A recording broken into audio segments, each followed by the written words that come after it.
Assalamualaikum warahmatullahi wabarakatuh. Perkenalkan saya Abdul Razak, program studi Akidah dan Filsafat Islam, Fakultas Usuluddin Adab dan Dakwah, UIN Syekh M. Jamil Jambek, Bukit Tinggi. Saya membuat video ini untuk ujian akhir semester mata kuliah Filsafat Alam dengan materi yaitu Sejarah Ringkas Sains Modern. Kelahiran teori atom modern ini sejak para ahli kimia muslim menemukan 3 asas selain 4 unsur utama yang disebutkan oleh Empedokles dan Aristoteles. Pengetahuan manusia tentang asal-usul segala sesuatu tidak berubah.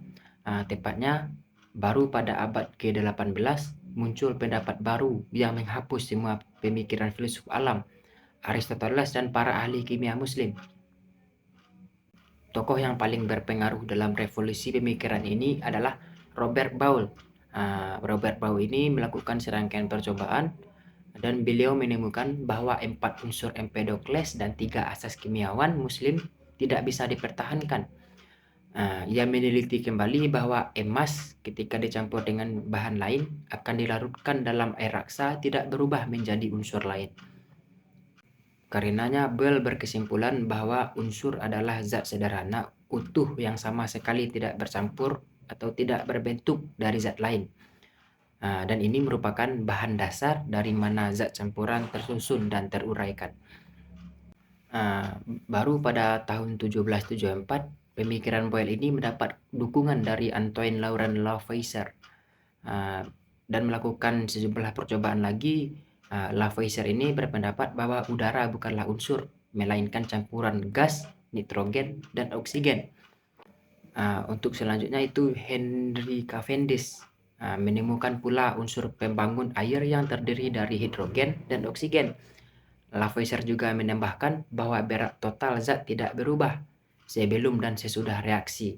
Hal tersebut ia rumuskan melalui hukum kekekalan massa.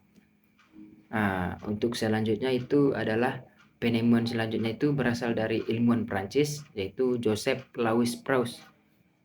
Beliau ini melakukan pengukuran berbagai zat dan berkesimpulan bahwa komposisi zat itu selalu dalam jumlah tertentu dan memiliki perbandingan tetap.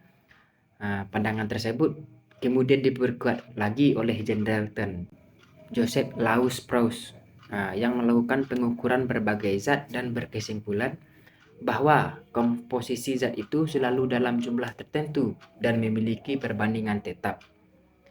Pandangan tersebut kemudian diperkuat oleh John Dalton, yaitu beliau menyimpulkan teori atom modern, itu bahwa unsur juga terdiri atas zat utuh, terkecil dan tidak terbelah-belah, yakni atom. Atom ini tidak dapat diciptakan atau dimusnahkan, dan dapat bergabung dengan atom sejenis atau yang berbeda. Penemuan atom modern oleh John Dalton ini membuat sejumlah ilmuwan giat menemukan unsur-unsur baru di alam semesta. Perkembangan terpenting selanjutnya adalah kemunculan teori relativitas Einstein. Ide awal teori ini sederhana. Apakah hukum fisika tetap apabila kita bergerak relatif satu sama lain? Di sini Newton mengatakan hukum mekanika masih berlaku jika keadaan kita tetap, karena seluruh gerak adalah sama dalam kerangka absolut ruang dan waktu. Namun, pendapat Newton tersebut memiliki satu kelemahan. Hukum mekanikanya tidak berlaku pada cahaya. Setelah diobservasi, kecepatan cahaya di dalam ruang dan ruang hampa adalah sama, apapun kecepatan dan arah sumber cahaya. Pada tahun 1905, Albert Einstein memecahkan masalah tersebut dengan merumuskan bahwa kecepatan cahaya selalu tetap. Pengukuran panjang dan waktulah yang berbeda. Sebagai contoh, jika pengamat yang tetap memandang pergerakan jam dalam kecepatan tinggi, maka ia akan melihatnya sedikit lebih lambat dari pengamat yang diam. Mengenai waktu yang memelar, Einstein mengatakan bahwa dimensi panjang dari jam atau hal lainnya terpadatkan dalam arah gerak bagi pengamat yang diam. Teori Einstein tersebut dinamakan relativitas atau khusus. Meskipun demikian, teori tersebut tidak mampu mengenali teori gravitasi Newton. Einstein kemudian memperkenalkan teori relativitas umum yang merangkum efek gravitasi dan relativitas.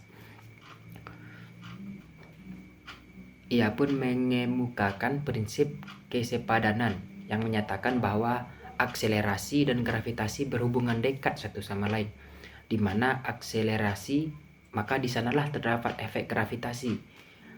Buatan yang membedakannya dari yang nyata. Einstein juga menemukan bahwa ruang dan waktu secara ganjil melengkung dalam sistem yang berakselerasi. Hal ini bertentangan dengan perhitungan geometri Euclid pada tahun 1850. Bernhard Riemann merumuskan geometri baru non-Euclid yang kemudian digunakan Einstein dalam perhitungan teori relativitasnya tersebut. Sejak itulah terjadi perubahan paradigma dalam sains. Baiklah, itulah yang bisa sedikit saya sampaikan. Billahi taufik wal hidayah. Assalamualaikum warahmatullahi wabarakatuh.